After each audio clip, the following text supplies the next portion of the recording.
போராட்டத்தை மேற்கொள்ளலாம். ஆனால் ரிப்பன் வளாகம் அப்படின்றது போராட்டம் நடத்தக்கூடிய இடம் இல்லை அப்படின்ற வகையில் தீர்ப்பு இன்றைக்கு வழங்கப்பட்டிருக்கிறது.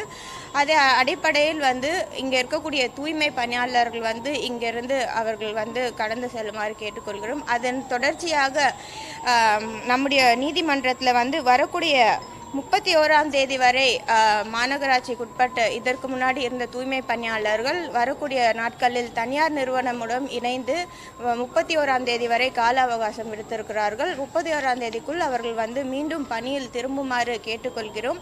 என்றுமே சென்னை மாநகராட்சி அவர்களுக்கு திறந்திருக்கும் அப்படின்றதை தெரிவித்திருக்கிறோம். இன்றைக்கும் நீதிமன்றத்தில் தீர்ப்பு வந்த பிறகும் மாண்புமிகு துறையின் அமைச்சர் அண்ணன் கே நேரு அவர்களும் மாண்புமிகு அமைச்சர் அண்ணன் பி.கே. சேகர் பாபு அவர்களும் மாநகராட்சி ஆணையர் அவர்களும் இணை ஆணையர் அவர்களும் நானும் துணை மேயர் அவர்களும் ஒருங்கிணைந்து அவர்களுடன் இணைந்து பேச்சுவார்த்தைக்கு அழைத்தோம்.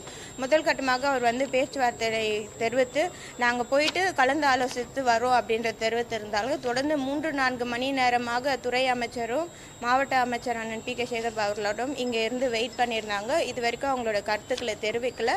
இன்றைக்கு நீதிமன்றத்தில் வழங்கக்கூடிய தீர்ப்பின் அடிப்படையில் அவர்கள் பணியாளர்கள் மாநகராட்சியோடு ஒத்துழைக்குமாறு கேட்டுக்கொள்கிறோம். தூய்மை பணியாளர்களுக்கு என்றுமே மாநகராட்சியில் பணி பாதுகாப்பு இருக்கும் அப்படின்றது மாநகராட்சி சார்பாக தெரிவித்துக் கொள்கிறோம்.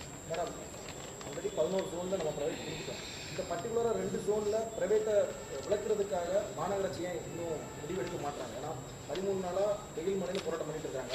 இந்த 2 ஜோன் மட்டும் ஏன் மாநகராட்சி இல்லை, மாநகராட்சி சார்பாக பல்வேறு கட்டத்தில் பேச்சுவார்த்தைகள் அவங்களுக்கு தரப்பில் நடத்தியிருக்கோம். கிட்டத்தட்ட ஒரு இரவு நைட்டு 1 மணி 2 மணி வரலாம் கூட பேச்சுவார்த்தை மாநகராட்சி சார்பாகவும் அவங்க சார்பாகவும் நடத்தியிருக்கிறோம். ஸோ பணியாளர்களுக்கு பணி பாதுகாப்பு தான் முக்கியமாக அவங்க வைத்திருக்கக்கூடிய கோரிக்கை. அதை மாநகராட்சி சார்பாக முற்றிலுமாக அந்த பணி பாதுகாப்பு வழங்கப்படும் அப்படின்றத தெரிவித்துக்கிறேன்.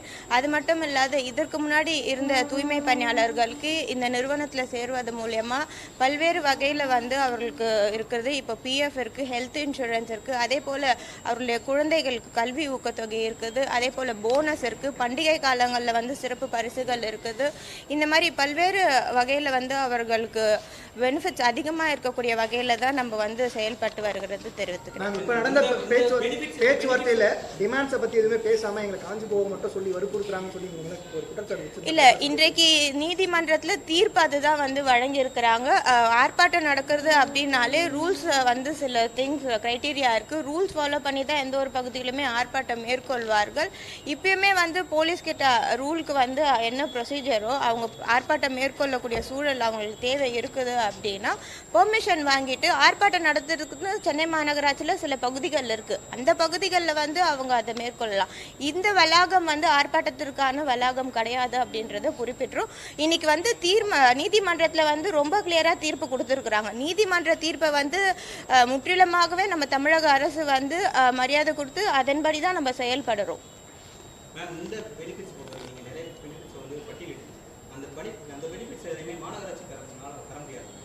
இல்லை, இதற்கு முன்னே இந்த பெனிஃபிட்ஸில் ஒரு சில கேட்டகரி தான் அந்த தூய்மை பணியாளர்கள் வழங்கப்பட்டிருந்து இன்றைக்கு ஒரு ஸ்ட்ரக்சர்டாக ஒரு ஆர்கனைஸ்டாக அவங்களுக்கு கம்ப்ளீட்டாக சேஃபாக இருக்கக்கூடிய ஒரு ஒர்க் ஸ்ட்ரக்சர் தான் நம்ம கொடுக்குறோம்.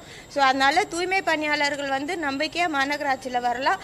அதே போல் என்றுமே மாநகராட்சி தூய்மை பணியாளர்களின் கோரிக்கைகளோ அவர்கள் எழுப்பக்கூடிய குரல்களை கேட்க நம்ம மாநகராட்சி தயாராக இருக்கிறது.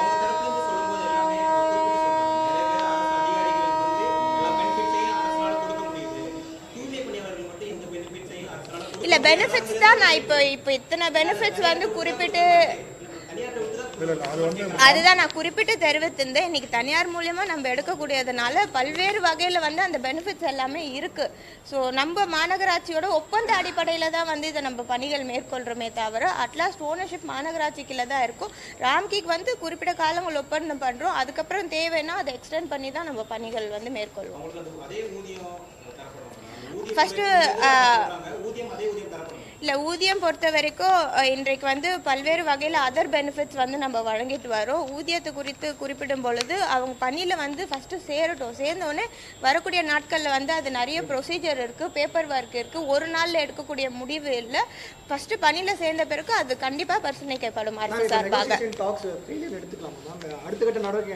இல்லை நெகோசியேஷன் டாக் ஃபெயிலியர் நீங்கள் எடுக்க முடியாது. இன்றைக்கு 2 வகையில் வந்து வழக்கு மேற்கொள்ளப்பட்டிருக்குது. மாநகராட்சி சார்பாகவும் சரி அவங்க சார்பாகவும் 2 வகையில் வழக்கு ஏற்பட்டிருக்கு. அதில் ஒரு வழக்குக்கு வந்து இன்னைக்கு தீர்ப்பு பில் போனவங்களுக்கு வந்து இன்னைக்கு தீர்ப்பு வந்திருக்கு. தீர்ப்பின்படி மாநகராட்சியோட வளாகத்தில் வந்து அவங்க வந்து தொடர்ந்து இதை கடைபிடிக்க கூடாதுன்றதை தெரிவித்திருக்கிறாங்க.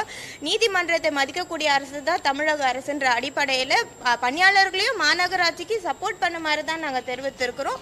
அதே போல் இன்னொரு தீர்ப்பு வந்து கோர்ட்டில் இருக்கு. வரக்கூடிய தீர்ப்பின் முடிவின் அடிப்படையில் வந்து வரக்கூடிய நாட்களில் வந்து எடுக்கப்படும். இல்ல நீதிமன்றத்தை மதிக்கக்கூடியது தான் தமிழக அரசுன்றதை மீண்டும் மீண்டும் தெரிவிக்கிறேன். இல்ல இப்ப அதுவும் வந்து வழக்குல இருக்கிறது. அதுக்கான தீர்ப்பு வந்த பிறகு தீர்ப்பின் அடிப்படையில வந்து மாநகராட்சி செயல்படுன்றது தெரிவித்துக்கிறேன்.